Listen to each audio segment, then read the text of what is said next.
We live in a fantasy world now. Reality has been destroyed. This is the time that we really need to pay attention. The probabilities are overwhelmingly on gold's side. That is the best environment to see gold increase its value. Welcome to Palisades Gold Radio. I'm your host, Tom Bodrovics. Joining me today is Carl Everett, CEO and Director of Liberty Gold Corp.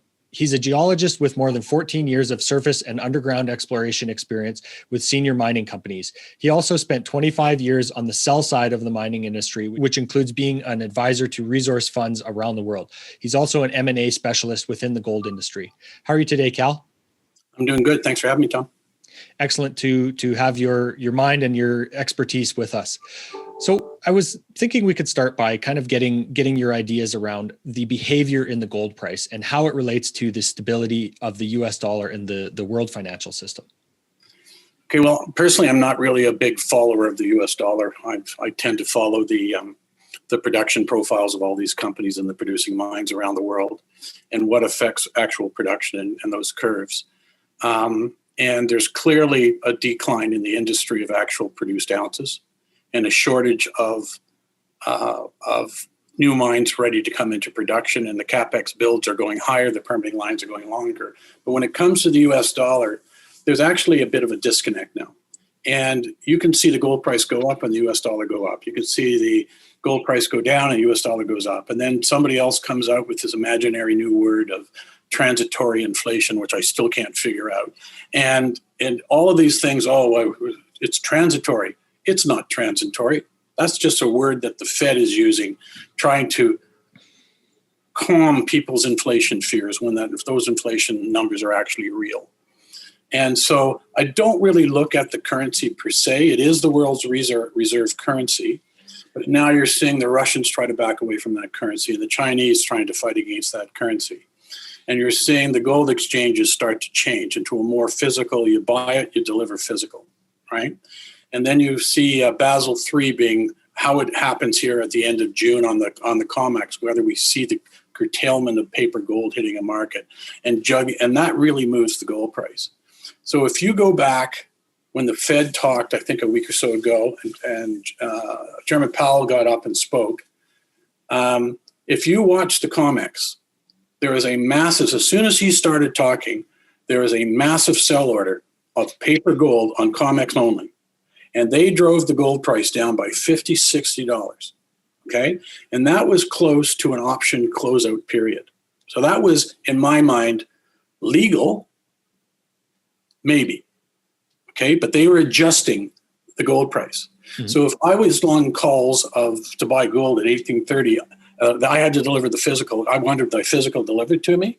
Gold's at 1780 now. The contract's null and void. So all those out of the money contracts on puts and calls were affected. But when they did that, and forget about the US dollar going up or down, that was a movement on the gold price of how it would affect the gold price.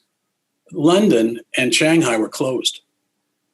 So when they wake up and those indices, those markets open up, the gold price is already down, and then they've got margin calls. Okay, and then all of a sudden the gold price goes down and all of the options fade away.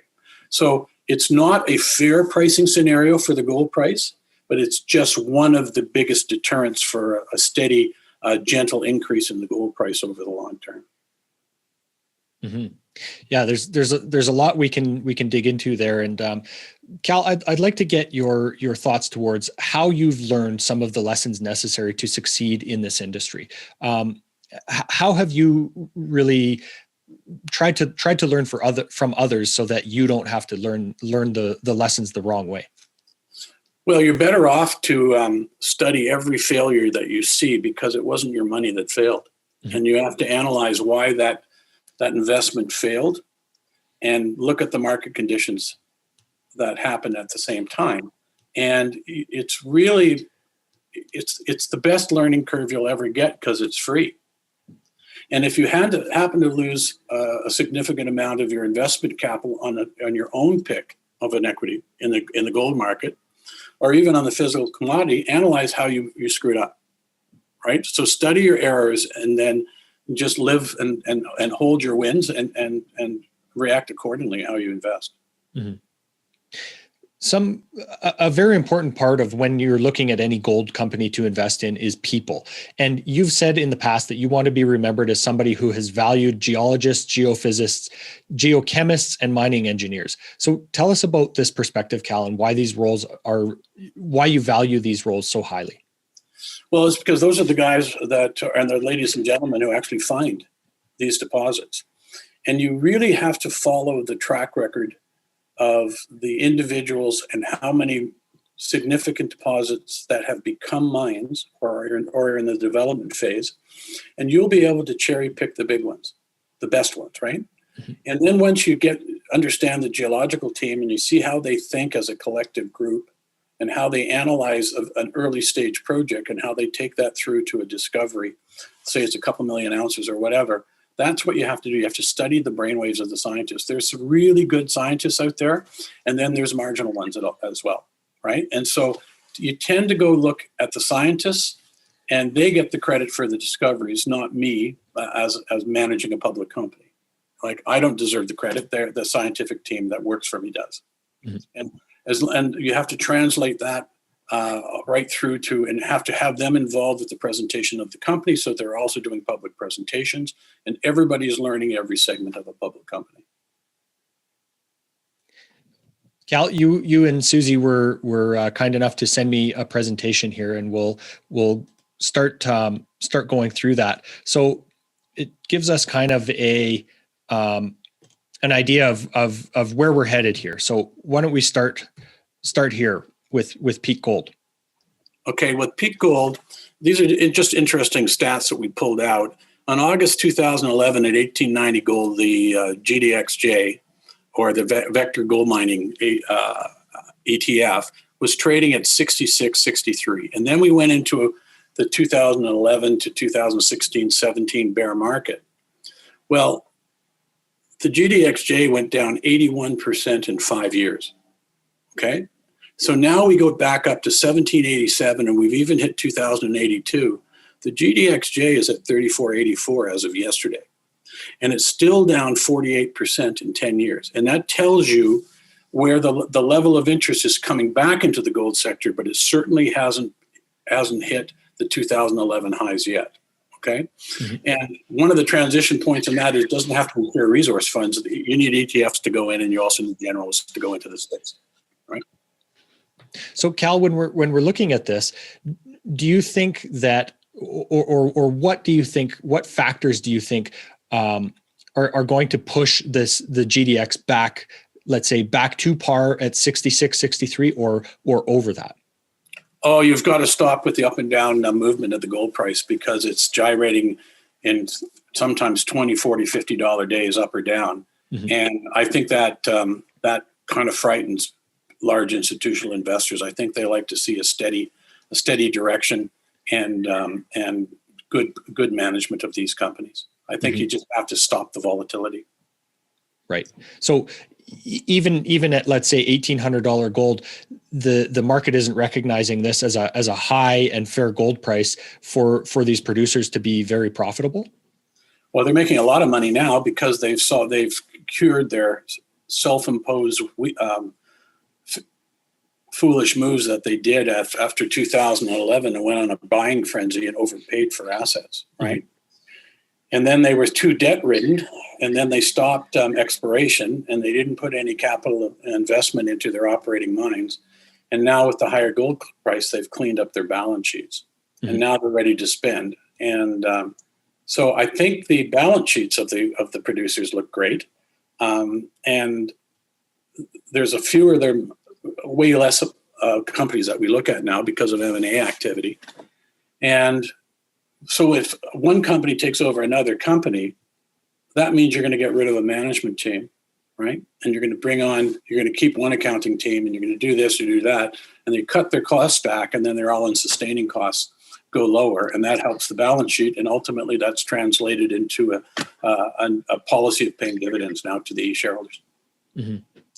So Cal, if we, let's say, try and account for the destruction of our capital or inflation, as you were talking about earlier, are you targeting a higher GDX price, let's say like I know we don't love to do projections, but are you targeting a higher price for the GDX down the road here? Once this long term, absolutely, yeah. Mm-hmm. And I still think, just watching the market in the summer doldrums, that there could be another small leg down before it forms the true base, and then it goes. And then the next run in the market should start late August or September, right?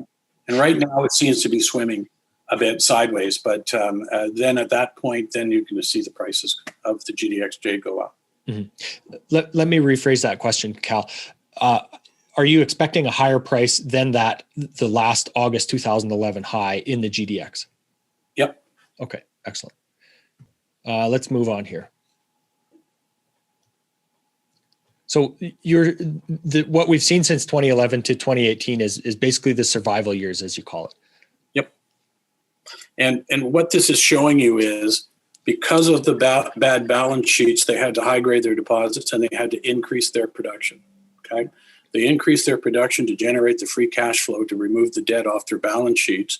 And they even took lower grade material. So the average grade of an operating gold mine is no longer 2 grams in the world for the average of all these bulk tonnage or underground mines. It's now down to 1.54 grams. Yet those resources weren't replaced in that period of time. And so all of that is fixed. And now they're finally spending money on development capital spending, because a rule of thumb in the mining industry, you have to replace a lot of your infrastructure due to wear and tear, trucks, vehicles, power, whatever, on an average every 10 years. So that's a 10-year period. So now they have the cash to refurbish all these mines and make them newer again. And then also do more brownfields exploration around their operating mines to get more resource ounces.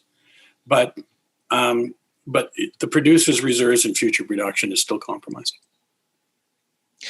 So, Cal, this goes back towards what you were saying at the beginning of that gold supply is waning, and I think we have a chart here for that. But yet the demand and the use of gold is only going to increase, right?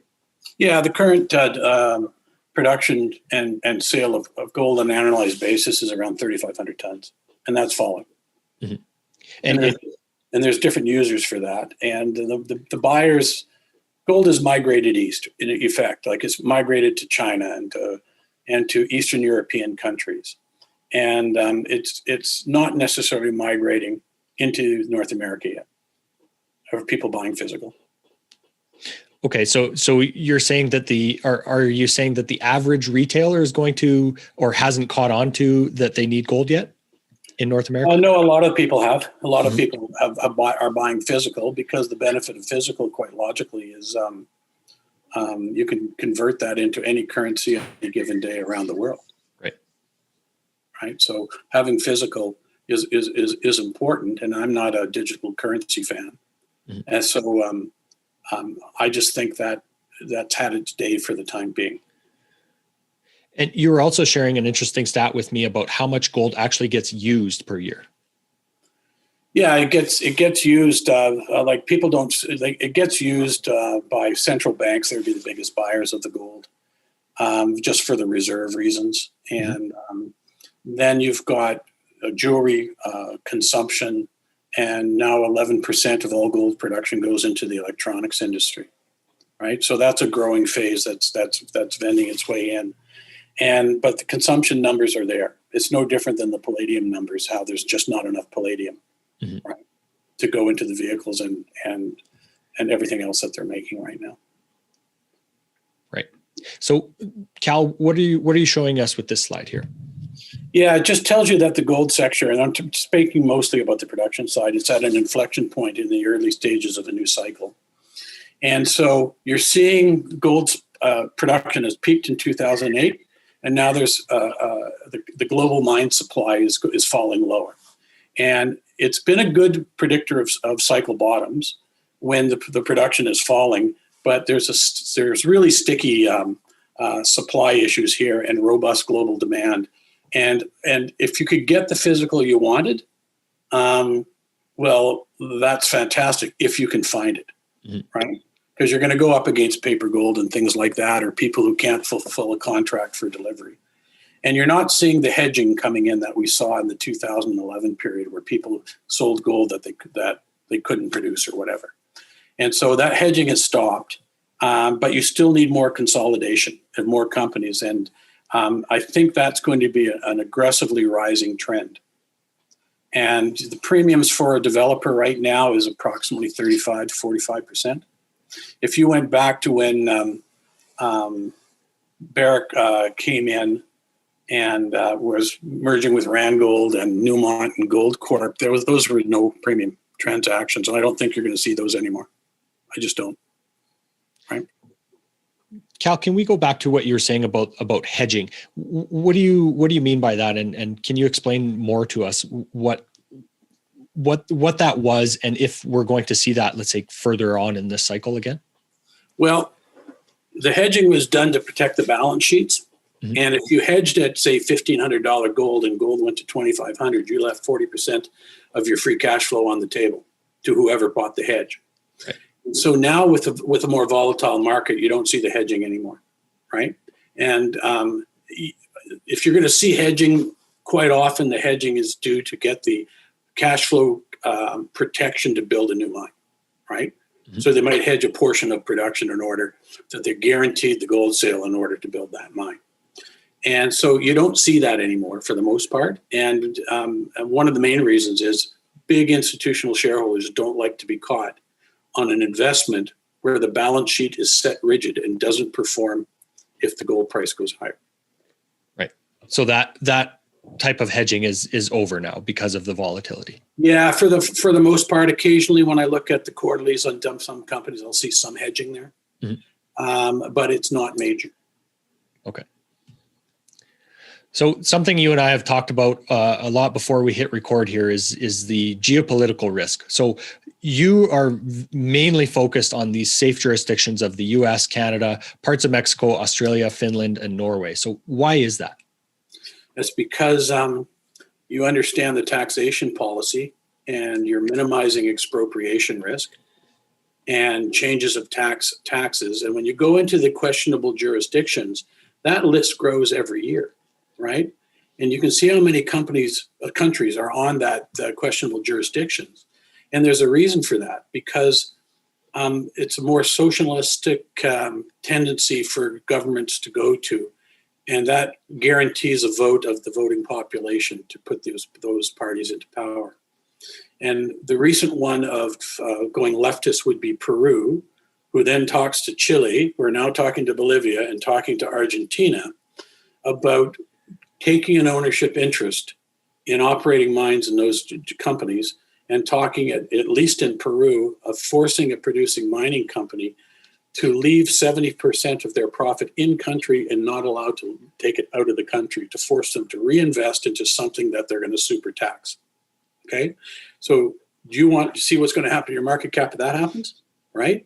And as soon as something does happen there, other countries in the jurisdictions know that they can get away with it because they're learning from other countries. Once that precedence is set. Yeah, they set that precedent, they know, right? And so you see a lot of Central America, right? You look at the San Cristobal mine in Guatemala, one of the biggest silver mines in the world, still shut down, okay, for years in a rising silver market. There's no tax revenue being generated because the people want something, and I'm not sure exactly what they want in that jurisdiction. Mm-hmm. You can go into way back in time to 2011, where the World Bank fined the Chavez government $1.2 billion for expropriating the Las Cristinas deposit, which was 20,900,000 ounces, and I don't think they paid that bill. Okay? Mm-hmm. You saw Centerra get hurt the other day by the Kyrgyz government coming in and securing Kumtor. That's a 600,000 ounce producer. Okay, mm-hmm. And now they've got to go to the World Bank and protest that. And you see it in other jurisdictions as well. You saw the Tanzanian government reach out and go against Barrick. And all of these jurisdictions, there's a risk. You saw Barrick and problems in Papua New Guinea. And the Kyrgyz are giving the problems. All the stands in Eastern Europe are problems for me. So I just don't like a fiscal shock. in my investment portfolio. I just avoid it by being in the right jurisdictions. And the company I run is focused in the United States of America, right? Mm-hmm. Where you can get a mine permitted, and it's oxide gold. But you've got to minimize those risks. And when you saw what happened a couple days ago to Equinox in Guerrero State, Mexico, and the Los Filos mine, which is 40%, I think, of their NAV, there's a blockade there for more money. There's blockades in Chile at the copper mines. They lost $500 million in market cap because of a blockade. Okay? And that's a new trend. They're learning from each other. Mm-hmm. Right? So you really have to pick your jurisdictions carefully and understand the taxation rates and fully understand things before you put significant capital into any investment. So Cal, while you say parts of Mexico, won't the other states in Mexico learn from what the example you just highlighted? Yeah, well, Guerrero State certainly has learned it. Other states are really pro-mining. It depends on who the governor is, mm-hmm. And where you are situated near the coast or elsewhere. And this is where Mexico is one of the best places for somebody to learn that you have to do proper community relations. Right. And make sure you've got title to your projects and you create jobs in that community, right? Mm-hmm. And so if you're in some of the scarier parts of Mexico, I don't want to go there. There's other areas I would go. Okay. So Cal, can you give us a couple more examples of projects that you really like that are in these safe jurisdictions? Yeah, I could give you a few names. I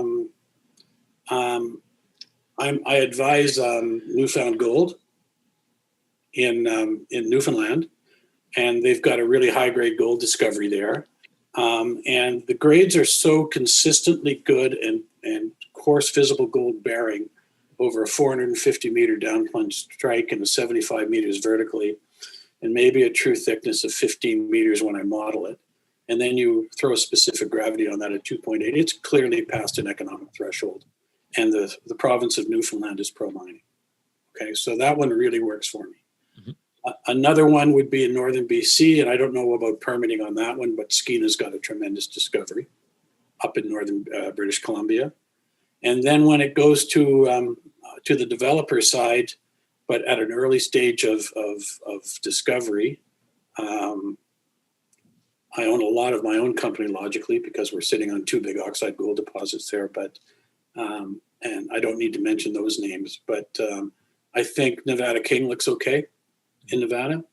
They're going to drill the Atlantis gold mine. I believe the drill started there a few days ago.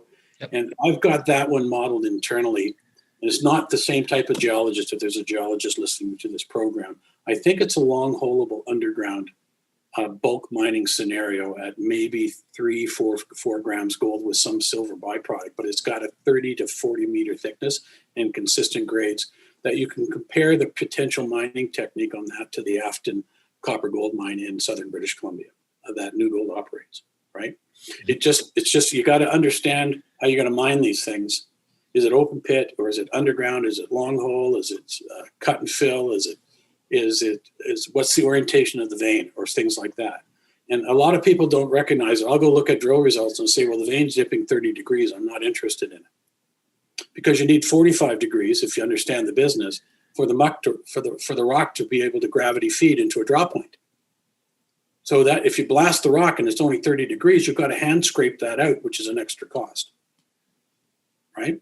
Mm-hmm. And there's more support required. So it's a lot of the business is more intricate than just widths and grade. It's about rocks, rock mechanics, engineering, geophysics, extensions. Take a look at it on an ESG basis, whether there's any environmental risk associated with it. Because if there's a salmon river running right through the middle of a property, I'm not going to invest in it. Right. Just not. Right. And that goes back to your point of having, really top-notch engineers and all of the different types of geos to really figure out how you're going to actually make that project economical, right? That's correct. Like when we look at things, when we're looking for assets, we like to see past producing mines that have been fully reclaimed with no historical production liability, reinterpret the geology, which takes a couple of years, come up with a new geological model. And if we think that we've got a minimum 2 million ounce target on each one, which is in the upper scale of what I'm looking for, then we're going to go after that asset. And if we think the deposit might tap out at, say, 1 million ounces, I'd be more prone to monetize that and sell it. Mm-hmm. And take whatever I monetize that asset and put it right back into the big discoveries. Right? And that minimizes the dilution for your shareholders. Mm-hmm. All right, Cal, do you want to go over this slide? Yeah, it's kind of a busy slide, but it makes a point here. And this shows you actually the number of senior, intermediate, and junior producers in the world that are public companies. And there's surprisingly few. Okay. And a junior is 50,000 ounces to 300,000 ounces of production. Intermediate is 300 to 1 million, and greater than a million. There's like in 2011, that is your seniors. And then the developers are the companies that are coming along with economic studies that these mines look like they're going to go into production. Okay. Mm-hmm. So when you go look at peak gold in 2011, there were 121 in the sector. As of 2020, and this is due to M&A, there's only 109. Right. Okay. And when you go look at the changes of just the company spread, it's surprisingly few companies that are actually producers for anybody to invest in and scrutinize and figure out where you want to put your investment capital. And when you go look at the market caps of 2011 of a senior, it's gone from an average of 22.8 billion. Now it's 13.3 billion. Okay, yet the gold price is roughly at the same level. And that it's just a really fascinating number. And then you go into that number and you say, well, Barrick's 45 billion and Newmont's 56 billion. Then what are the other 10? They're smaller market caps, right? And so then you go back into the liquidity, which is really big. This is where how much volatility where it drops out. So when you go in from 2011 to 2012, the seniors lost institutional liquidity by 67%. Then it goes all the way down to 75% to developers. But since 2018 today, look at the increase of liquidity. So that's the turn of your question on the GDXJ. Liquidity is back and they're buying it. That's your evidence for showing the GDXJ is turning. And that's why I was answering the question that way. Mm-hmm. And then you go look at the average institutional ownership, see how it fell from 2011 to 2018. Look at the institutional ownership that's gone up recently. Mm-hmm.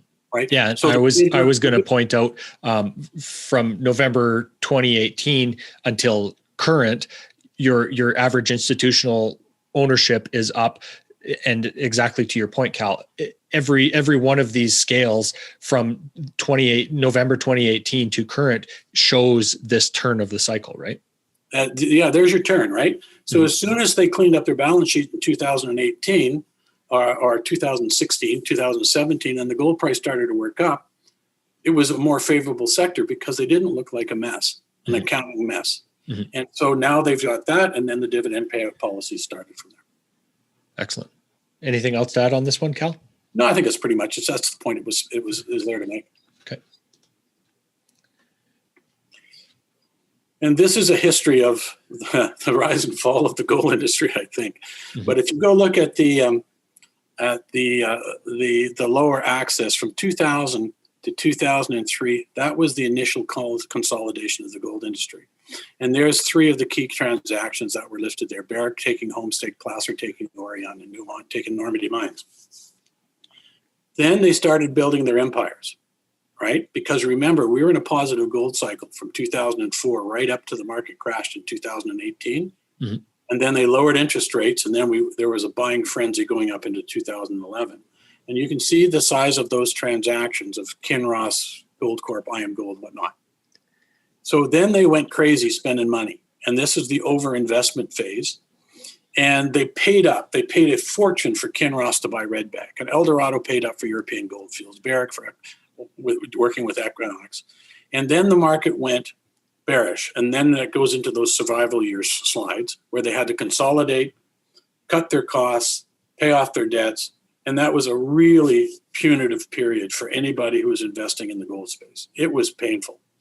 And then all of a sudden you go into right now in 2019, and now you're in 2021. Look at the recent transactions, and this is not all of them. This is a fraction of what's going on. Right. And that's the evidence for the massive amount of M&A activity that's going on, which then takes you to consider the geopolitical risk, the size of the deposits, whether you can mine it or not, does it pass an economic threshold, and you're going to probably be lucky to find 10 names to invest in the overall market. Right. Right. So Cal, when we look at that turn, let's say in 2012, what factors do you think that we can learn from that are going to point to or to help us point to where that next peak is going to be?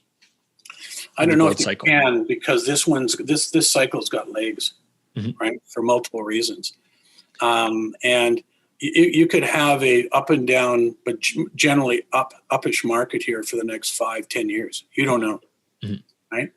And the gold price in the past used to go up if you punished the rich. Okay, and so if you went out and there was an attack in Kuwait, the gold price didn't necessarily go up. Right. But if there was a terrorist activity or super taxation with one of the G7 countries or something bad happened, the gold price would react to that more than a terrorist act, right? Or a mine being taken, right? So it's there's a randomness part of this business which is really quite exciting, but not exciting when you're on the losing end of whatever happened. So history doesn't necessarily repeat, but it does rhyme, right? It does, absolutely. You're never gonna avoid it, right? It just happens. So here we were talking about earlier about production falling. So this chart shows that perfectly, right? That's perfect, right? And this is looking out to 2025. And we got the data from the National Bank. And when we originally got this is why Barrick bought Gold Corp. Their production was going down, so they brought their production up and they bought Gold Corp. They added Gold Corp's production to it. But at the time when this was all happening, when you get to 2025, this is the projected decline in production from all the seniors. And the only one that's up is the Russian company Polyus, and their Russian data, we don't know if we can believe it. Okay? And you can just see the production decline. So if one of the companies loses 30% of its production, where's it going to get that production from? It's got to buy somebody else to meet that production curve, and that's why there's so much M&A activity going on. If their deposits are getting played out, but they have all this infrastructure, scoops, shovels, trucks in a jurisdiction, they'll be more prone to buy a developer in that jurisdiction because it's going to lower the capex to buy that. Right. And at the same time, look at the average life of gold mines, right? So in 2012, they're 15.7 years. And then we started going into the high grading portion to clean up the balance sheet. That lowered the mine life by 3.4 years by the time we hit 5 years later. And right now it sits at 10. Okay? But if it sits at 10 and it takes you 8 to 12 years to permit an underground mine and 4 to 6 years to get a heap leach mine in a good jurisdiction, good luck getting your production curve up.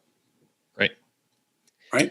So does this translate, this loss of production capability, does this translate to a higher gold price as well? It has to, because the demand's there for the production that they're losing. Right. It has to go. Right. And that's why I'm not really a sensationalist when it comes to the gold price, where it's going to be. Sure, it gets manipulated in the market. Right. Yeah. And hopefully if they can clean up that speculation side, that would be great for the gold industry. But I can tell you in the palladium market, I'm going to guess it was 9 years ago, where people were offside on COMEX and palladium was spiking and all the big banks were off billions of dollars. What did the COMEX do? They took margin off of palladium and they dropped the price. This is the same theme, and this is just going into major discoveries. Okay, so a lot of this data came from when I was working as an exploration geologist for the mining arm of Imperial Oil. That's why it goes back to 1990. Okay. But you can see that from 1990 to 2011, we're talking about 5 million ounce gold deposits. There were 7 to 8.8 found per year. Okay. Mhm.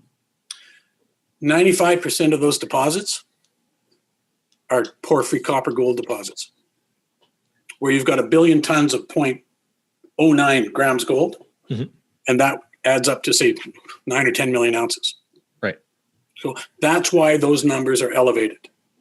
And now we're going back with the rising copper prices, looking for that subset right now. Mhm. Okay. Then you go in to 2002 to 2009, only 2.5 were found per year. But when you look at the stats on overall production, forget about the fact that it's 200,000 plus 100 or 500,000 ounces of production that gets shut down or shut in a given year. Mhm. The planet was eating up 5 million ounces deposits a year, even though that might be accounted for by 20. And I think the number was something like 43 million ounce silver producers. Mhm.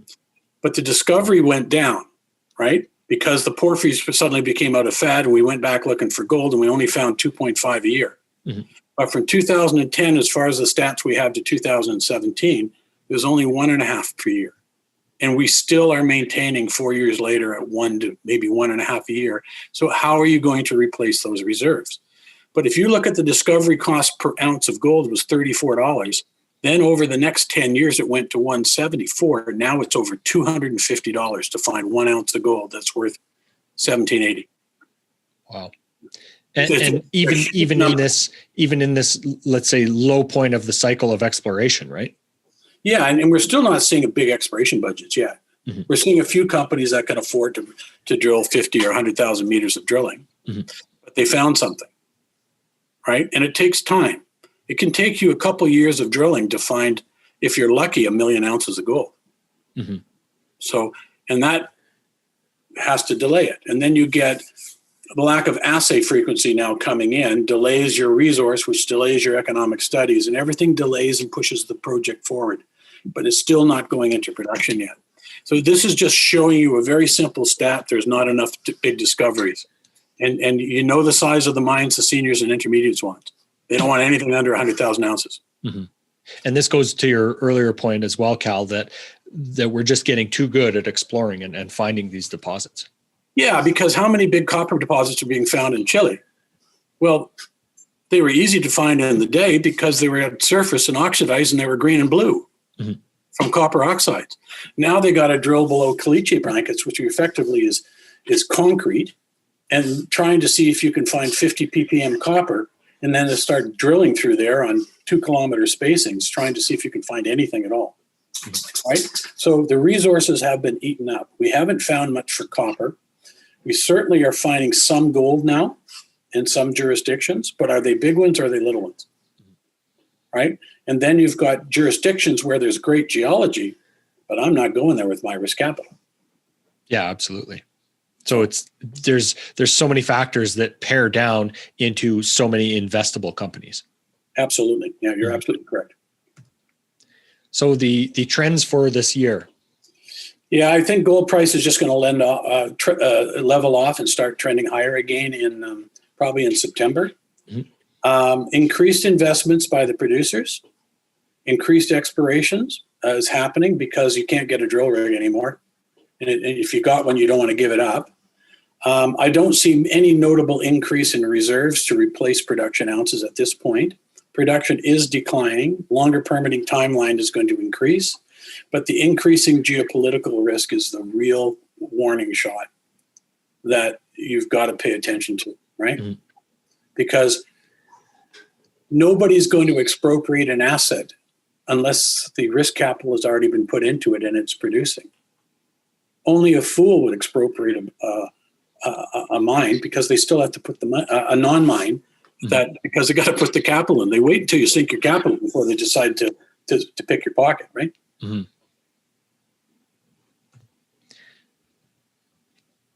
Well, this is just an interesting point here to show you how few mines there actually are, mm-hmm. right? Because we talk about all these deposits and 1,000 exploration companies, but take a look at how many mines there are.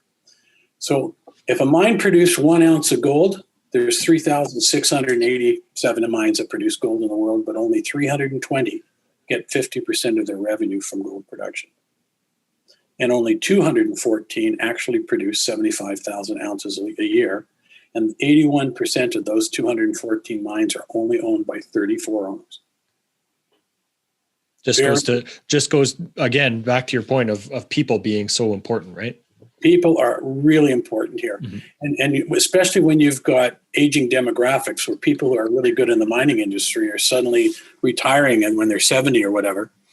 And that person has to be replaced by a younger group of up-and-comers who are smart, right? And they've got to be trained and go through the learning process as well. And when you look at the mine locations, half of them were in the Americas and Australia, and the rest were in Africa and Eastern Europe. But when you go into the next page, and this is just the discoverers,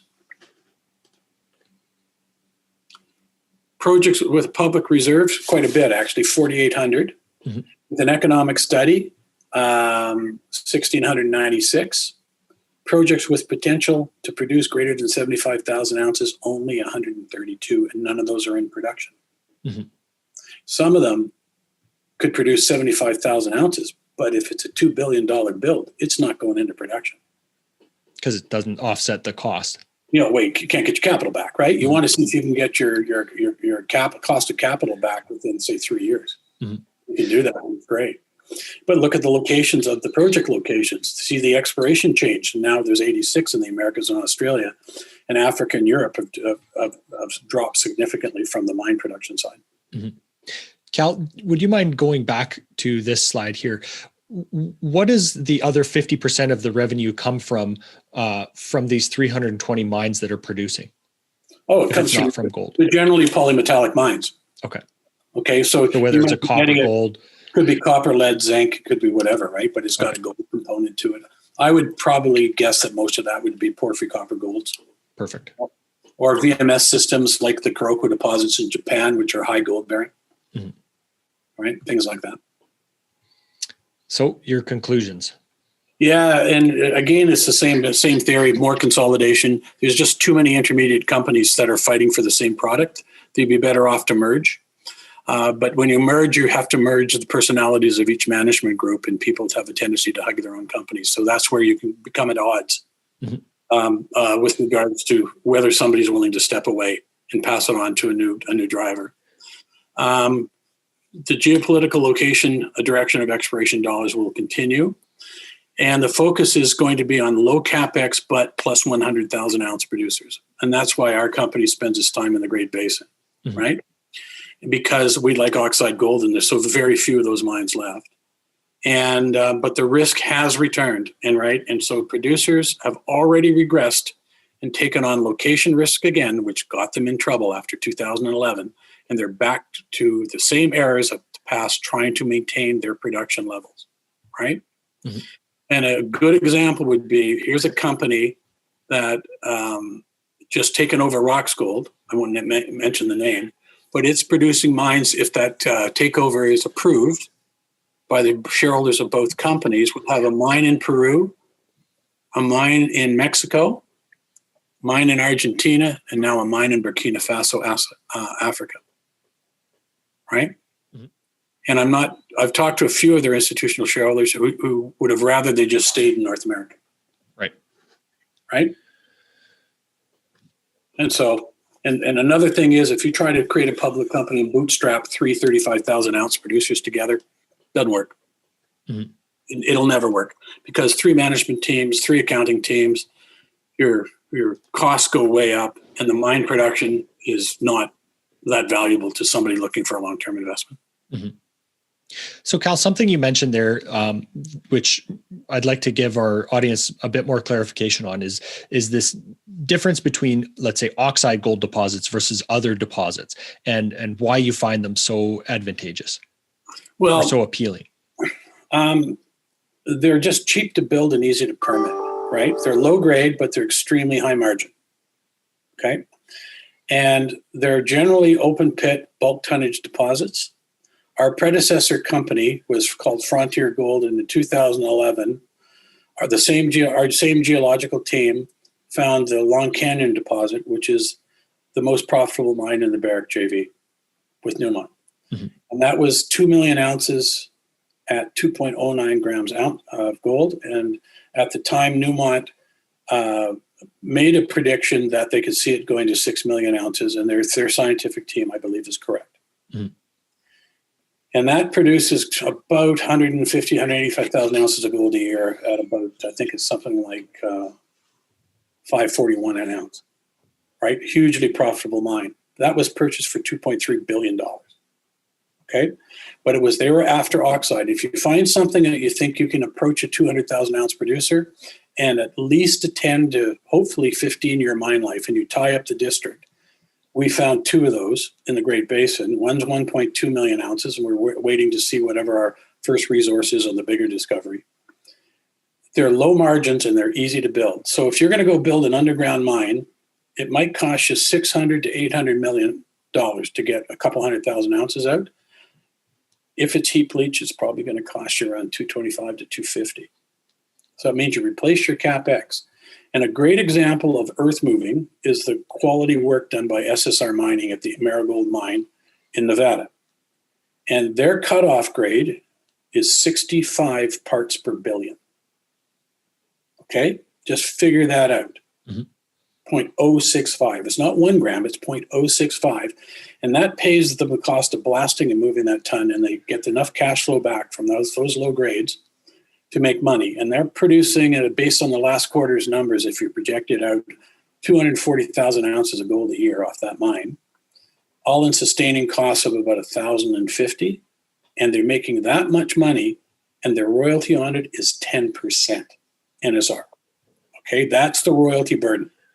So if you can get a big system of that scale, that open pit covers 3 square kilometers, and it's going to go for another 10 plus years. Right. And by the time they're done, it probably will aggregate a 10 million ounce deposit. Because when you're dealing with oxide systems, once you got them, you blast the rock and you put them on a heap leach pad and you spray them with cyanide, and the gold comes out the other end. Mm-hmm. And you just keep raising those, keep lifting on that stuff. And it's the speed to which you get your cash flow. Quite often, these things will get you your 80% of your cash flow out in 10 days or less. That's how fast you're generating. Oh, yeah. Yeah. So, Cal, something you mentioned earlier to me was the reclamation on these heap leach pads once you're done with them. So is that part of the cost built into the profile of that mine? Well, the reclamation costs are, you always reclaim as you go, if you can. And we've got 2 past producing mines in our portfolio, and both of them have been fully reclaimed. And we bear no environmental liability of historical mining. Okay? And when you reclaim a heap leach pad, it almost looks like a hill on a golf course. It's all grass and it's covered over and it's smoothed out. And the liner is there underneath of the pad, and then the pad would be rinsed for several years after a mine shuts down, so you get some cash flow out of it. And it's also bonded. Okay? And then it's followed by, in the United States... What does bonded mean? Sorry. Well, you have to put up bonding in case something goes wrong so that there's money there to clean up. Perfect. And fix it. But we don't monitor a heap leach pad on a past producing mine. That's monitored by the Bureau of Land Management or Forest Services. Mm-hmm. Okay? So that's where, so as long as you keep it clean. So when you're looking at these projects, you don't want timber values. You don't want to be inside of a park. You don't want fish anywhere near it. You don't want to be sitting on the edge of a small city, right? You want it out of the vision of a community and tick all those boxes, and then have really plain and truthful disclosure with anybody who's going to touch that project, whether it's the company itself or anybody in the community, so you're always in continuous disclosure with them, right?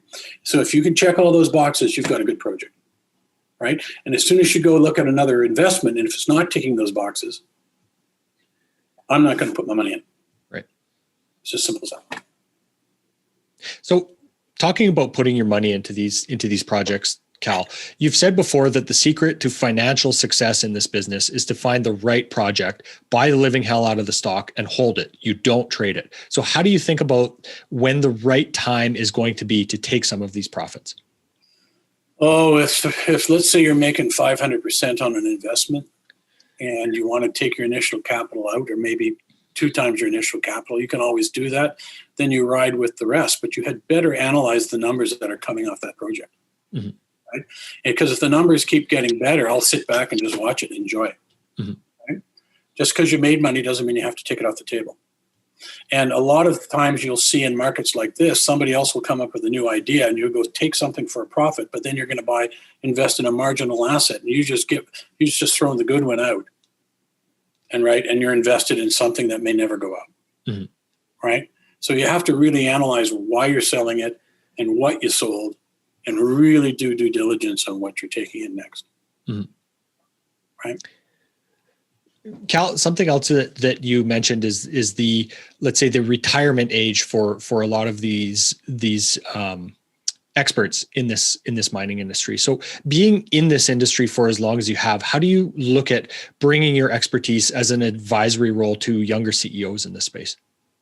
Well, you have to have time for them. I have meetings here during COVID with young CEOs. They'll come to my backyard and we'll sit at a social distance and have a beer or open up a nice bottle of wine, which regrettably I have to pay for all the time. And they'll just ask, right? And they'll sit there for 3 or 4 hours with me. And I'll just say, no, you can't do this. You can't present it that way. And you got to consider this and this and this and deal with that sell side banking firm. And the guy said, oh, we're going to do a non-brokered private placement for, say, $10 million. And I said, that means you're not going to get research coverage and you've alienated the sell side of the street if you find something significant. Mm-hmm. So they have to know the pluses and minuses of every decision they make. And generally you want to see these guys come in the 35 to 45, 50-year age range who've actually worked in the business and learned from the bottom up. Mm-hmm. Those are the guys that are going to replace people like me. I'm 65 years old, right? And how much longer I'm going to work, I don't know. As long as it's fun while you keep going, right? Mm-hmm. But and I can't see leaving it anytime soon because it's just a blast. Mm-hmm.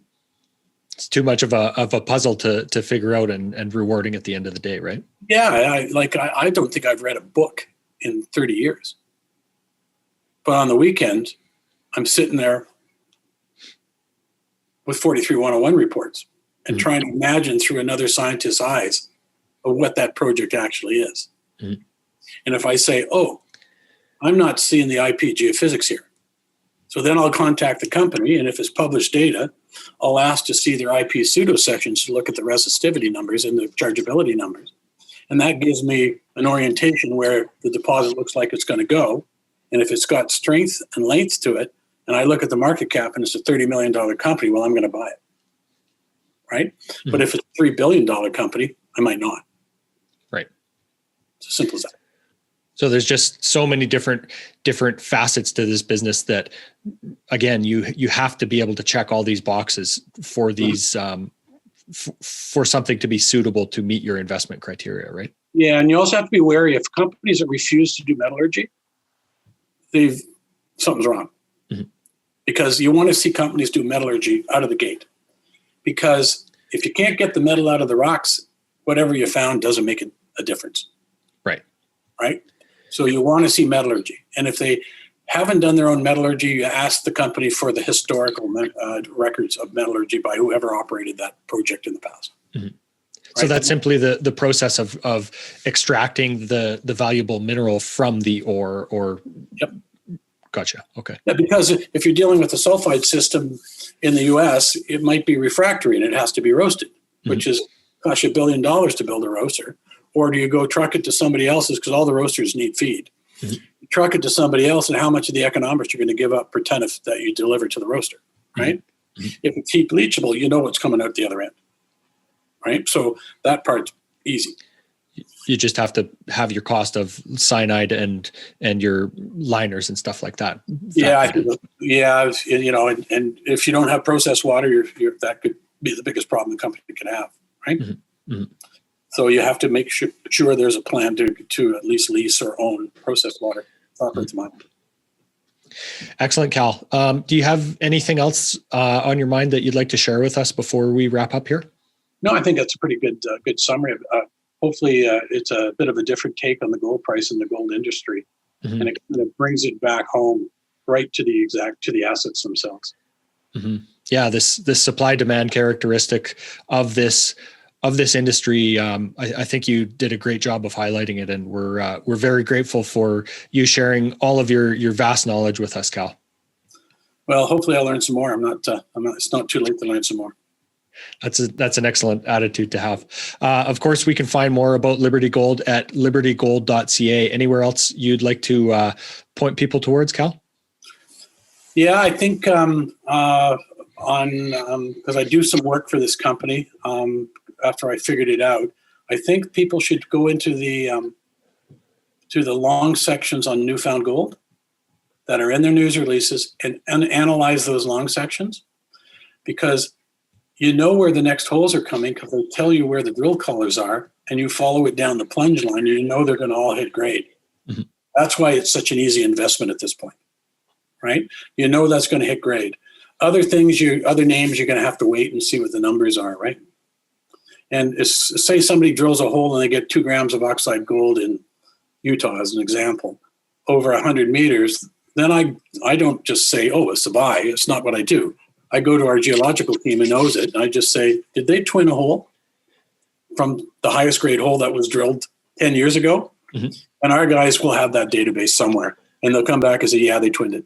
So I'm not there, right? So You got to learn all these different tricks. Something else you and I spoke about before we hit record was the term of smearing when we're looking at drill results. What is that? I'm not going to give you that analogy.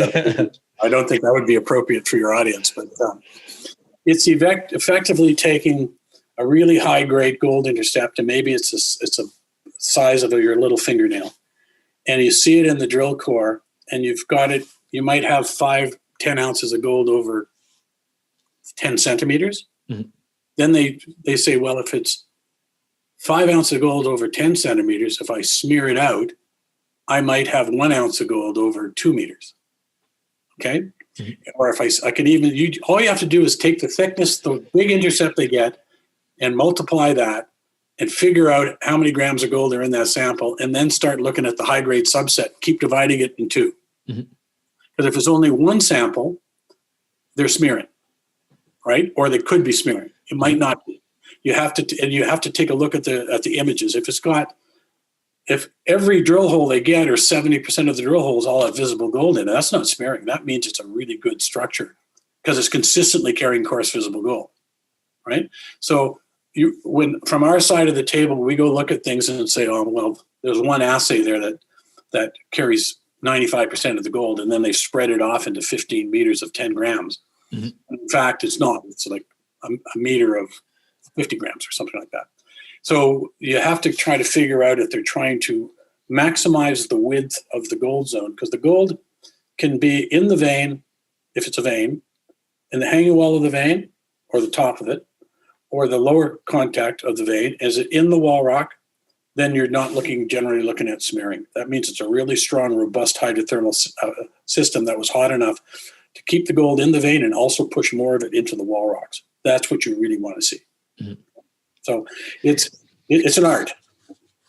And like you say, when you're actually looking at, let's say, pictures of the core, if you can kind of take and circle out different pieces of coarse gold, that's an indication that the results aren't smeared. Well, if you see the coarse gold and that's the only speck, and they put it in the bag, you never know what they're doing for the sampling process, right? Mm. And so I've been around long enough. When somebody says they've got 5 ounces of gold in a grab sample, they saw what sample they put in that bag.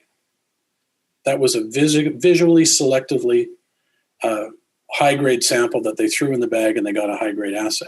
Mm-hmm. But if they went and took a rock saw and cut a channel across that outcrop, and it was 2-3 meters long, and then they broke it and didn't see what they were putting in there, they didn't see the gold, that's a real surface sample. Right.